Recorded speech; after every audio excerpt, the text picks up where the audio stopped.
আচ্ছা, আজকে যে পার্টটা পড়াবো, আহ, আচ্ছা, পার্টটা পড়ানোর আগে এটা বলে দিই যে আমি যে আহ, কেন জিজ্ঞেস করলাম কনসাইজের বইয়ের কথা, বিকজ কনসাইজের বই থেকে আমরা করব। সব যা পড়ে আমরা যা পড়বো সবই কনসাইজের বই থেকে 8 বা 9 অ্যান্ড কিছুটা 10-এর পোর্শন থেকে। সেটা আমি প্রথমে বলে দিয়েছিলাম যে কী কী পোর্শন 10 থেকে পড়ে পড়বো, কী কী পোর্শন, কেন 9-এর বই লাগবে, কেন 8-এর বই লাগবে, সেটা আমি সবাইকে ফোন করে বলে দিয়েছিলাম। যাই হোক, এবার আমার কথা হচ্ছে যেটা যে কনসেন্সের বইটা জোগাড় করতে হবে, এটাই হচ্ছে কথা। কনসেন্সের বইটা দেখো, জোগাড় করাটা খুব দরকার সিনিয়রের থেকে, বা অলরেডি এখন তো কোনো বইয়ের দোকান খোলা পাবে না। সো যদি সিনিয়রদের থেকে দেখো যে জোগাড় করতে পারো তো খুব ভালো, কারণ বইটা খুব লাগবে, অ্যাটলিস্ট 8-এর বইটা খুব লাগবে, কারণ আমি কত এরকম ছবি পাঠিয়ে পাঠিয়ে ইজ নট অ্যাপ্রোপ্রিয়েট। তো তোমার নিজেদের বই থেকে তোমাদের স্টাডি করতে হবে। এক্সাম এক্সাম নেবো, কেন এক্সাম যখন নেবো তখন তো ছবি দেখে দেখে পড়তে পারবে না, you have to study it from your own book. তার জন্য নিজের বই থাকা খুব দরকার। তো যাই হোক, নিউমেরিক্যালস দিয়েছিলাম আগের দিন কিছু, তো করেছিলে, ঠিক আছে। ঠিকই আছে, নিউমেরিক্যালস দু একটা ক্যালকুলেশনস ভুল, কিছু কিছু কনভার্সনস ভুল দেখেছিলাম, ঠিক আছে। আর আরও অনেক অঙ্ক আছে এই টাইপের, আরও অনেক ডিফিকাল্ট সামস আছে এই পার্টে। এটা পরে করাবো, এগুলো যখন সামনাসামনি আসবে তখন আবার করাবো, তখন এই চ্যাপ্টার্সগুলো আবার একবার গো থ্রু করবো, রিভিশনস করবো, যখন আবার সামনাসামনি দেখা হবে তোমাদের সাথে হোপফুলি, তখন আবার এই চ্যাপ্টার্সগুলো আবার গো থ্রু করবো। আবার আরও হার্ড নিউমেরিক্যালস করবো, অনেক ইজি নিউমেরিক্যালস ছিল, আরও অনেক হার্ড নিউমেরিক্যালস করবো, ঠিক আছে। আসল পার্টটা যে থিওরি, জানো তো, আমি যেটা এইটাই যেটা আমি দেখেছি, থিওরি পার্টটা ইজ ভেরি ইম্পর্টেন্ট। থিওরি পার্টটাই যদি ঠিক করে আসতে পারো, নিউমেরিক্যালস ঠিক হবে, নিউমেরিক্যালস পার্ট খুবই ইজি আসে।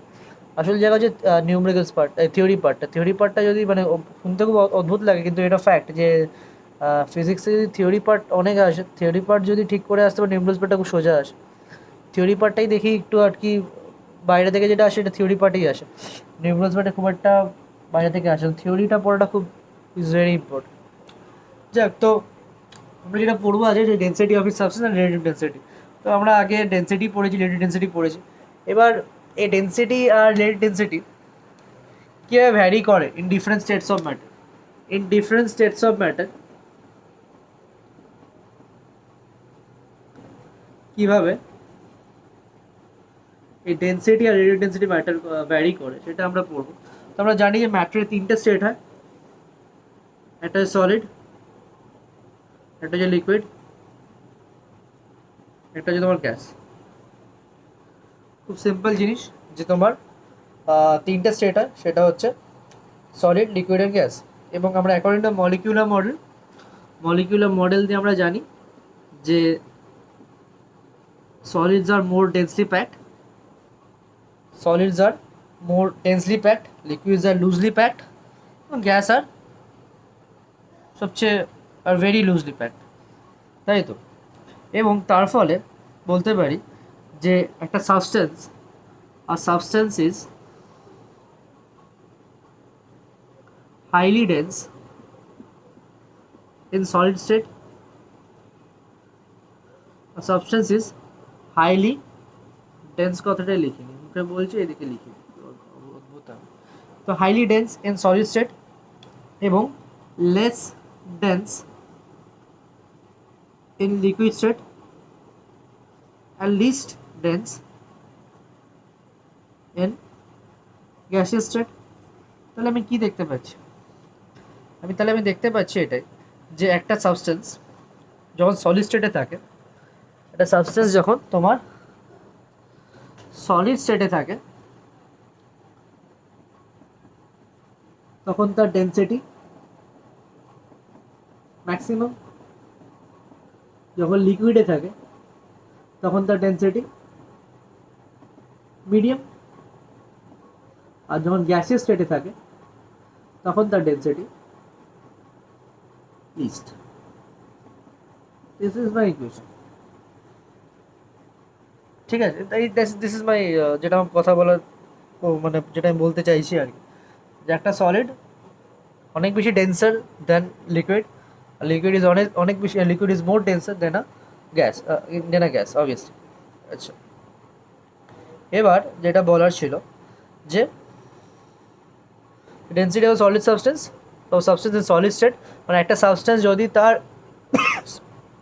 সলিড স্টেটে থাকে তার ডেন্সিটি বা সে অনেক বেশি ডেন্সার হবে তার লিকুইড স্টেটের থেকে। আবার লিকুইড স্টেটে যে সাবস্টেন্স থাকবে সে অনেক বেশি তোমার ডেন্সার হবে তোমার তার গ্যাসিয়াস সাবস্টেন্সের থেকে।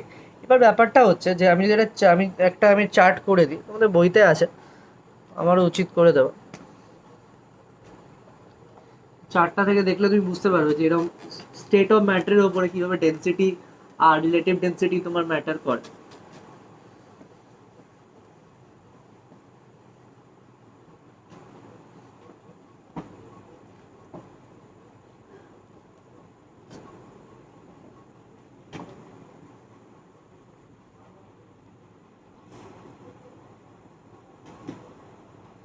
তো যেটা আমি লিখেছি সেটা হলো যে সাবস্ট্যান্স ডেন্সিটি আর রিলেটিভ ডেন্সিটি, ঠিক আছে।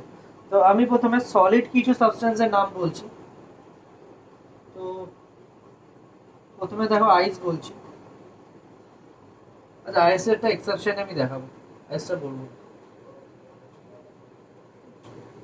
উড, উডের ডেন্সিটি হচ্ছে কেজি পার মিটার কিউবে হচ্ছে তোমার 700 কেজি পার মিটার কিউব, আর রিলেটিভ ডেন্সিটি হচ্ছে 0.7। লিড তোমার 11.11500 কেজি পার মিটার কিউব, আর রিলেটিভ ডেন্সিটি 11.5। তেমনই আয়রনে তোমার হচ্ছে 7.8 বা 7800 KG per metre cube, relative density হচ্ছে 7.8। এবার এইগুলো কয়েকটা সলিডের এক্সাম্পল দিলাম, বাকি সলিডের এক্সাম্পলসগুলো আমার যে নোটসটা পাঠাবো সেখানে দেখে নিতে পারবে। আর তোমার লিকুইডে যদি আমি আসি, যে লিকুইডের আমি ডেন্সিটি রিলেটিভ ডেন্সিটি কম্পেয়ার করবো। ফার্স্টে আমি আসি অ্যালকোহল। অ্যালকোহলের ডেন্সিটি হচ্ছে 800 কেজি পার মিটার কিউব, আর রিলেটিভ ডেন্সিটি 0.8। তারপর দেখো তোমার মার্কারি। মার্কারি রিলেটিভ ডেন্সিটি হচ্ছে তোমার 13600 আর 13.6 রিলেটিভ ডেন্সিটি। আমি দেখতে পাচ্ছি একটা জিনিস দেখো যে সলিডের রিলেটিভ ডেন্সিটি, আয়রনের রিলেটিভ ডেন্সিটি লিখিনি,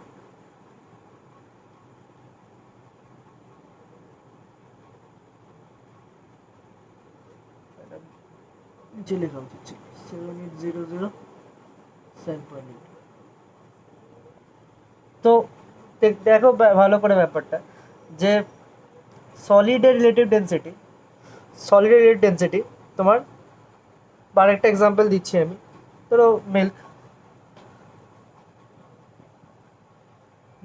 মিল্কের রিলেটিভ ইয়ে হচ্ছে তোমার 1030 কেজি পার মিটার কিউব, আর রিলেটিভ ডেন্সিটি হচ্ছে 1.03। তো তুমি যদি ভালো করে দেখো যে একটা সলিড সাবস্টেন্সের রিলেটিভ ডেন্সিটি তোমার অনেক বেশি higher, solid substance relative density অনেক বেশি হায়ার এটা লিকুইডের রিলেটিভ ডেন্সিটি বা তার ডেন্সিটির থেকে।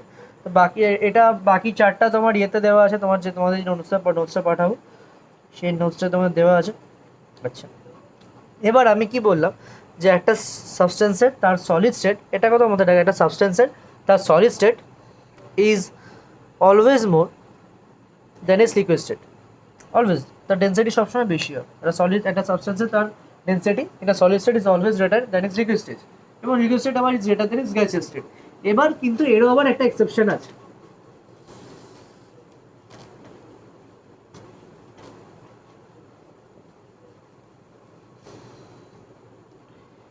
এরও আবার একটা এক্সেপশন আছে।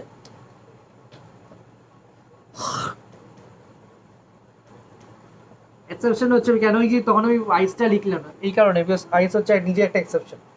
মানে the density of ice is less than the density of water. তো আমরা কি জানি density of a solid substance is always greater than density of liquid state. দেখো আইসটা হচ্ছে সলিড কিন্তু ওয়াটারটা হচ্ছে তোমার লিকুইড। তো দেখো density of ice is always greater than density of water, কারণ ডেন্সিটি এবং শুধু তাই নয়, এবং এবং আইসের ডেন্সিটি হচ্ছে 0.917 গ্রাম পার সেন্টিমিটার কিউব, আর ওয়াটারের তো আমরা জানি 1 গ্রাম পার সেন্টিমিটার কিউব। দেখতে পাচ্ছি water density is always higher than the density of তোমার আইস। আচ্ছা, এবার একটা নতুন একটা টপিকে আসবো, তা পুরোটা হচ্ছে ফ্লোটেশন অ্যান্ড সিঙ্কিং। এই পার্টটা আমার আগের দিন পড়া উচিত ছিল, কিন্তু আমার ফোনে আগের দিন স্টোরেজে প্রবলেম হচ্ছিল বলে আমি ভিডিওটা করতে পারিনি এই পার্টটা। যাই হোক, আজকে দেখিয়ে দিলাম। যাই হোক, আমার উচিত ছিল ফ্লোটেশন অ্যান্ড সিঙ্ক ফ্লোটিং লিখে দিলাম, হ্যাঁ ফ্লোটেশন অ্যান্ড সিঙ্কিং থেকে শুরু করা আমার ব্যাপারটা। যাই হোক, আজকে শুরু করছি। তো এবার দেখো, আমি যদি একটা পিস অফ কর্ক আর যদি একটা আয়রন, দুটোকে যদি আমি একটা সারফেস অফ ওয়াটারে রেখে দিই, ঠিক আছে, তো একটা পিস অফ কর্ক আর একটা আয়রনকে যদি আমি সারফেস অফ দ্য ওয়াটার যদি রেখে দিই, তাহলে আমি দেখতে পারবো যে আয়রন ককটা তোমার ফ্লোট করবে, আর আয়রন নেল যদি হয় সেটা তোমার ডুবে যাবে, ইট উইল সিঙ্ক। তাই তো? এটা কেন? Because density of cork is less than the density of iron nail, তো যার ডেন্সিটি বেশি সে ভাই ডুবে যাবে।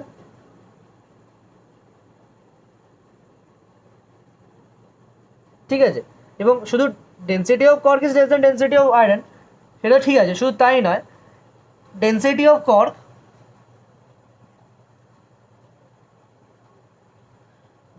অফ তোমার cork is less than the density of water.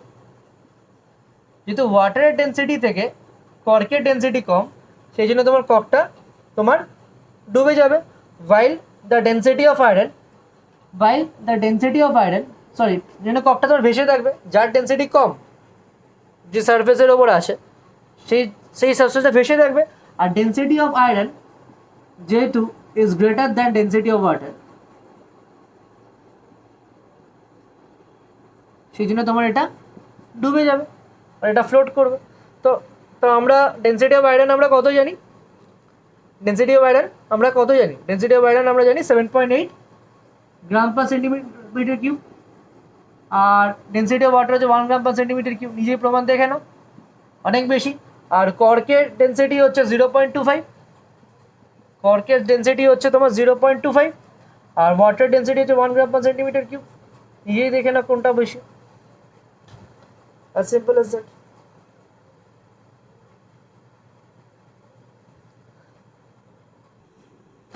তো তাহলে আমি একটা জিনিস বুঝতে পারলাম যে যেই বডির যে a body floats on water, একটা বডি তখনই ওয়াটারে ফ্লোট করতে পারবে যখন তার ডেন্সিটি ওয়াটার থেকে কম হবে। যখন তার density, if it's density, water নয়, লিকুইড যে কোনো লিকুইডের উপরে ফ্লোট করতে পারবে, if it's density is less than the liquid, আর যদি তোমার a body will sink in a liquid যদি তার ডেন্সিটি বেশি হয় লিকুইডের থেকে, as simple as that. যেন ককের ডেন্সিটি কম বলে সেটা ভেসে থাকছিল, এবং আয়রনের ডেন্সিটি ওয়াটারের থেকে বেশি বলে সেটা তোমার ডুবে আসবে। তো এই বেসিক কনসেপ্টটা মাথায় রাখো ফ্লোটেশন অ্যান্ড সিঙ্কিংয়ে, যে একটা বডির যদি ডেন্সিটি তোমার লিকুইডের থেকে, যদি যে লিকুইড আমার আছে আর কি, লিকুইডের থেকে যদি কম হয়, সেটা বডির ডেন্সিটি লিকুইডের থেকে কম হয়, তাহলে সেই বডিটা তোমার ফ্লোট করবে।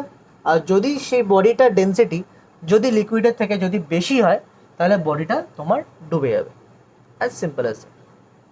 আচ্ছা, তো ধরো কিছু এক্সাম্পল দেখো।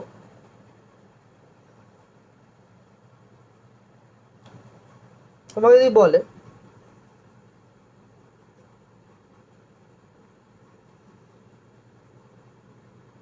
এটা সলিড আয়রন বল, আর সলিড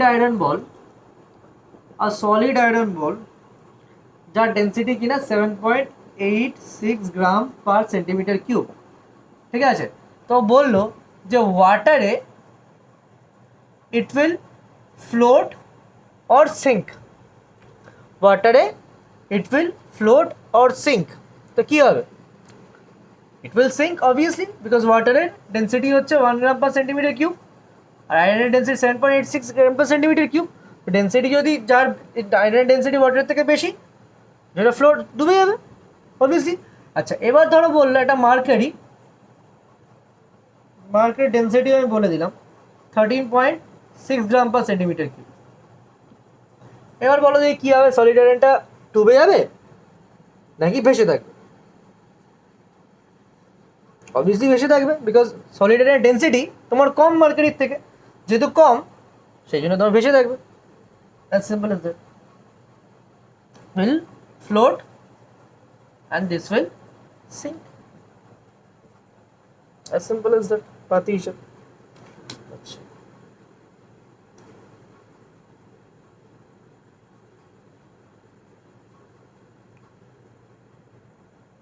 আচ্ছা স্টুডেন্টস, এবার যে পার্টটাতে আমি আসবো, it's a very important part. That part is called principle of flotation. That part is called principle of flotation, ঠিক আছে। এবার এই পার্টটা ধরে রাখো 10টা পরীক্ষার মধ্যে 10 বছরে 10টা পরীক্ষার মধ্যে তোমার 9বার 8বার আসে। Very important question, it's a very important part. Write the principal of flotation, write the 2 laws of flotation, ঠিক আছে। It's a very important, right 2 laws of flotation, it's a very important question আসেই। এবং ওই আরবি রানা বই থেকে লিখলে কেটে 0 বসিয়ে দেবে। আমি আবার বলছি, যাদের কাছে আরবি রানা বই আছে ওই বইটাতে যদি লেখো 0 বসিয়ে দেবে কেটে। তো আমি যে নোটসটা পাঠাচ্ছি সেখান থেকেই লিখবে, সেখান থেকে যেটা লিখবে যদি পুরো যেমন লেখা আছে ঠিক সেরকম লিখতে পারো, ফুল মার্কস দেবে। একদম সিম্পল কথা। আচ্ছা, এবার বলি প্রিন্সিপাল ফ্লোটেশনটা কী জিনিস। প্রিন্সিপাল ফ্লোটেশন মানে প্রিন্সিপাল ফ্লোটেশন যদি বাংলায় যদি আমি এটা মানেটা যদি বলতে চাই, তাহলে একটা জিনিস ফ্লোট করার কী প্রিন্সিপালে ফ্লোট করে, একটা সাবস্টেন্স যদি ফ্লোট করে সেটা কী প্রিন্সিপালে ফ্লোট করবে সেটাই আমরা ডিসকাস করব। তো প্রিন্সিপাল অফ ফ্লোটেশন মানে, আগে বলি, যখন একটা বডি, ধরো একটা লিকুইডের মধ্যে একটা বডি আছে, তো একটা লিকুইডের যখন বডি আছে তোমার সেই বডির মধ্যে দুটো ফোর্স কাজ করে। একটা হচ্ছে ডাব্লু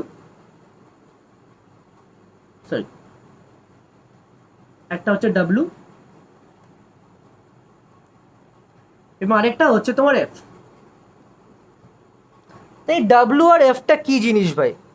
এই ডাব্লু আর এফটা কি জিনিস ভাই? তো ভালো করে বুঝতে হবে ডাব্লু আর এফটা কি জিনিস। তো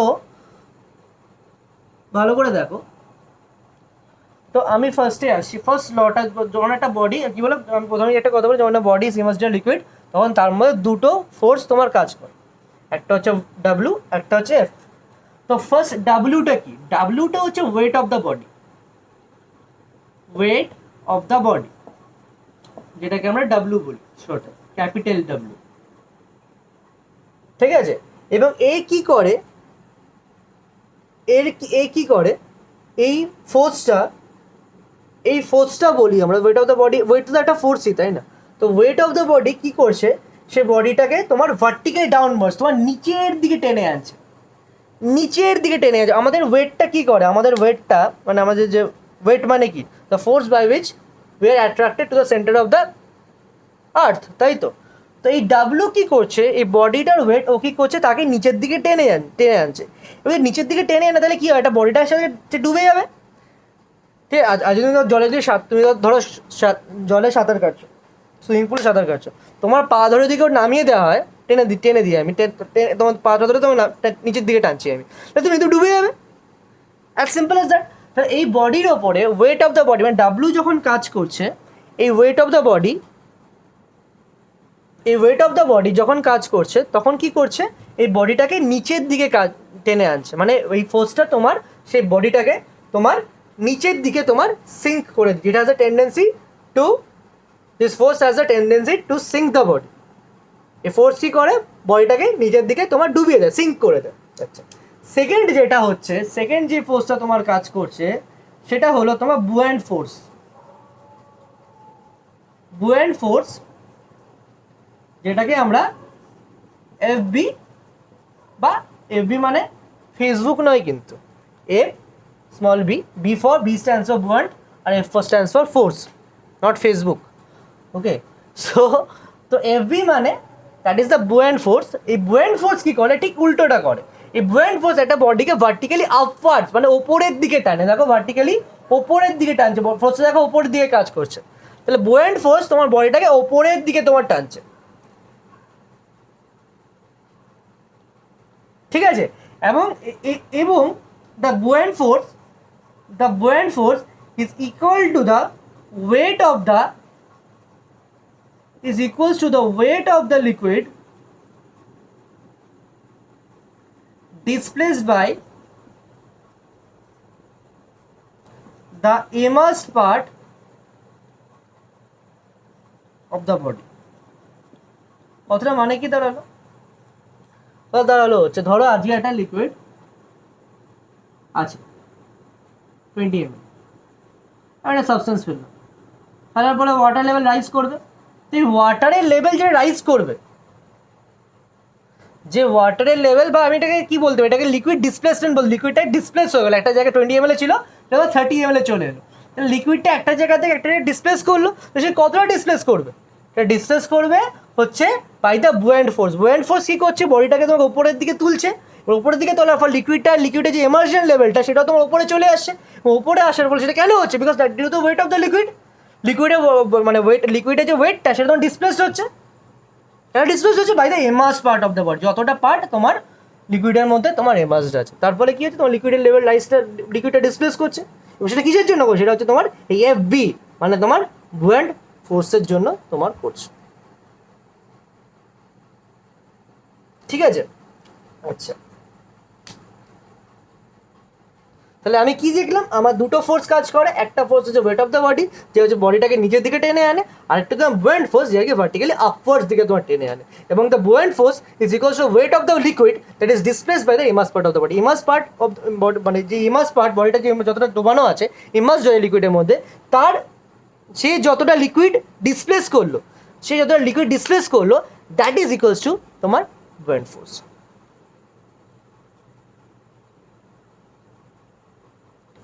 বলতে পারলাম? আচ্ছা, এবার আমি একটু আগেই এঁকে রেখেছি পার্টটা আমি। এবার যে পার্টটা হচ্ছে যে আমার ফ্লোটেশনে 3টে কেস হতে পারে। আমার লজ অফ ফ্লোটেশনে, প্রিন্সিপাল ফ্লোটেশনে 3টে কেস হতে পারে। ফার্স্ট কেস হচ্ছে যদি wait of the body is greater than the buoyant force. যদি ওয়েট অফ দ্য বডি তোমার বুয়ান্ট ফোর্সের থেকে বেশি হয়, ঠিক আছে। তাহলে ওয়েট অফ দ্য বডি যদি বুয়ান্ট ফোর্সের থেকে বেশি হয়, তাহলে রেজাল্টেন্ট ফোর্স কি জিনিস? রেজাল্টেন্ট ফোর্স মানে হচ্ছে the sum of two or more forces. The sum of two and more forces. 6 থেকে 7-এ ওঠার সময় রেজাল্টেন্ট ফোর্স ছিল ফ্রিকশনে, কতদূর আমার মনে আছে। তো resultant force sum of or the difference of two or more forces. তো রেজাল্টেন্ট ফোর্স দুটো সাম অফ টু আর ডিফারেন্স ফোর্স, দুটো ফোর্স কত? একটা হচ্ছে বুয়ান্ট ফোর্স, একটা হচ্ছে ওয়েট। দুটো ফোর্সের ডিফারেন্স, তো দুটো ফোর্সের ডিফারেন্স কি হচ্ছে? ডাব্লিউ মাইনাস এফবি মানে মাইনাস বুয়ান্ট ফোর্স। তার ফলে কি হচ্ছে, যে যার ওয়েট যার যেই ফোর্সটা বেশি, এখানে কার ফোর্স বেশি? ওয়েট অফ দ্য বডির ফোর্স বেশি। তো যার ফোর্স বেশি তার জোর বেশি। তো এখানে যার ওয়েট অফ দ্য ফোর্স, যেহেতু ওয়েট মানে ডাব্লুর ফোর্স বেশি, তো ডাব্লু কী করে? ডাব্লু করে বডিটাকে তোমার ডুবিয়ে দেয়, সিঙ্ক করে দেয়। তাহলে তার জন্য কী হচ্ছে, বডিটা তোমার ডুবে যাচ্ছে। এর ফলে the body will sink in the liquid due to the influence of the resultant force W minus FB. Case 1, তাহলে কেস 1-এ কী হলো? ওয়েট অফ দ্য বডি তোমার বুয়ান্ট ফোর্সের থেকে বেশি হলো, আর এর জন্য কী হলো? তোমার বডিটা তোমার ডুবে গেল। এর জন্য তোমার বডিটা তোমার ডুবে গেল। অবভিয়াসলি ওয়েট ডাব্লিউ হচ্ছে তোমার ডুবিয়ে দেয় বডিকে সিঙ্ক করে দেয়, তো ডাব্লিউ যদি বেশি হয় রেজাল্ট ডাব্লিউ মানে এফ বি হবে, বডি ডুবে গেল তার জন্য। আচ্ছা, তো যদি ডাব্লিউ মানে তাহলে মানে কী পেলেন, if the weight of the body is greater than the buoyant force the body will sink, পাতি কথা, দ্য বডি উইল সিঙ্ক। আচ্ছা, সেকেন্ড পার্ট হচ্ছে if the weight of the body মানে W equals to the buoyant force, weight of the বডির সাথে যদি বুয়েন্ট force যদি তোমার সেম হয়, ঠিক আছে, তাহলে রেজাল্টেন্ট ফোর্স কী হবে? রেজাল্টেন্ট ফোর্স দুটোই তো সমান, মানে যদি টু ডাব্লিউ যদি টু হয়, ধরো টু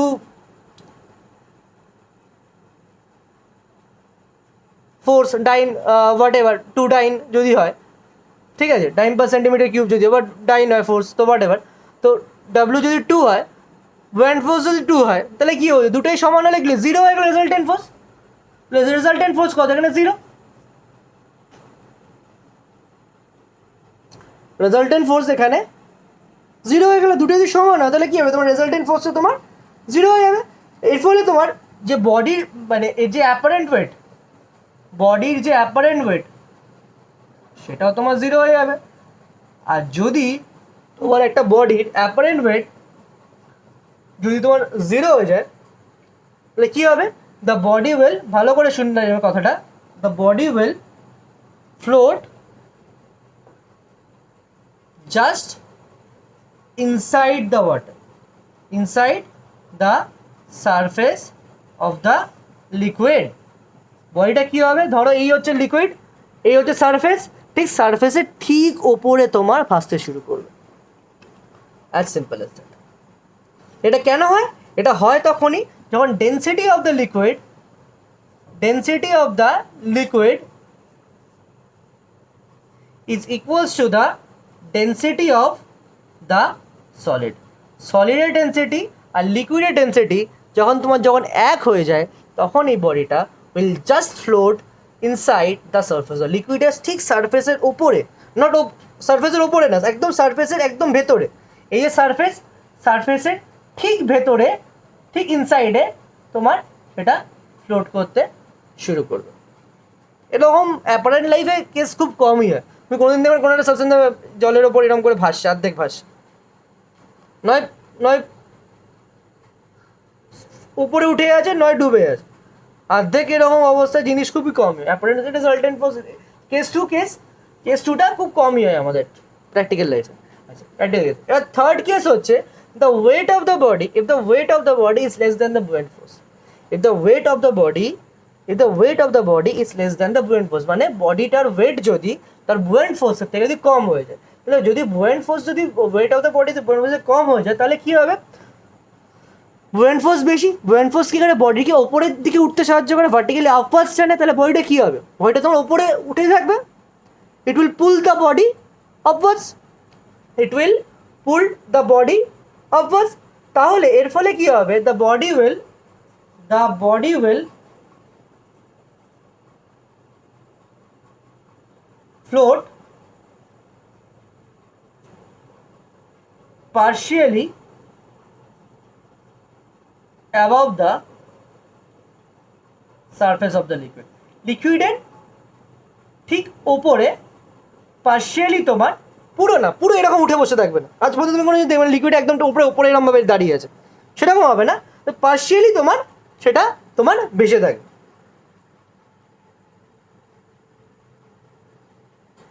ঠিক আছে, এবার কিছুটা ভেসে থাকবে, the body will float partially above the surface of the liquid. The body, তো আমি কি বললাম? আমি বললাম যে কিছুটা তোমার লিকুইড, কিছুটা মানে দেখো এতটা উপরে ভাসছে আর এতটা নিচে ভাসছে, তো এইটা কেন ভাসছে? এটা কেন ভাসছে? এই ডাব্লিউটার জন্য। আমার তো এখানে দেখো, এফ বি মাইনাস মানে এফবি বুয়েন্ট ফোর্স মাইনাস ওয়েট হচ্ছে, এটা দেখতেই পাচ্ছি, কিন্তু কিছুটা তো ওয়েট, নিজের ওয়েট অফ দ্য বডি ওর আছে। তো যেইটুকু নিচের আছে, যেইটুকু পোর্শন তোমার লিকুইড নিচে, যে সাবস্টেন্স নিচে আছে জলের নিচে, এটা কেন আছে? নিজের ওয়েটের জন্য আছে। নিজের ওয়েটের জন্য আছে। এই জন্য একটা পাতার ওয়েট খুব মিনিমাম, তাই না? একটা লিফ মানে পাতার লিফের ওয়েট খুব মিনিমাম। একটা লিফকে যদি আমি একটা জলের মধ্যে ফেলে দিই তো পাতাটা ভাসে, কেন? বডিটা পুরোটাই ভাসে। যেটা একটু ভারী, যদি আমি দেখবো লিফের স্টকটা হয়তো আমি দেখবো হয়তো জলের হয়তো নিচে থাকবে, বাকি পুরো লিফটা আমি দেখবো জলের ওপরে থাকবে। কেন থাকবে? বিকজ লিফের যে পাতা মানে ল্যামিনা যে পোর্শনটাকে বলে আর কি, লিফের যে ল্যামিনা যে পোর্শনটাকে বলে, সেই ল্যামিনা পোর্শনটা খুব হালকা হয়, সেটা তোমার জলের ওপর ভাসে। এবং যদি কিছুটা যদি জলের মধ্যে থাকে সেটা স্টক পোর্শনটা, ডান্ডির মধ্যে কিছুটা ওয়েট আছে, কিছুটা যদি ওয়েট হয় সেখানে সেটা জলের নিচে থাকে, বাকি পুরোটা তোমার জলের ওপরে থাকে। এই জন্য এই পোর্শনটা নিজের ওয়েটের জন্য তোমার জলের নিচে থাকে, এবং এই পুরো পোর্শনটা যেহেতু FB is buoyant force greater than water, এই পোর্শনটা তোমার ওপরে ভেসে থাকে। বলতে পারলাম? তাহলে তিনটা কেস, একটা হচ্ছে W greater than FB buoyant force, W equals to buoyant force, and W is less than তোমার বুয়ান্ট ফোর্স। বলতে পারলাম? এটা খুব ইম্পর্টেন্ট পার্ট, এটা প্রচণ্ড ইম্পর্টেন্ট পার্ট। এখান থেকে কোশ্চেন আসেই, প্রত্যেক বছর এখান থেকে কোশ্চেন আসে। It's a very important part. Copy করে নাও চাইলে।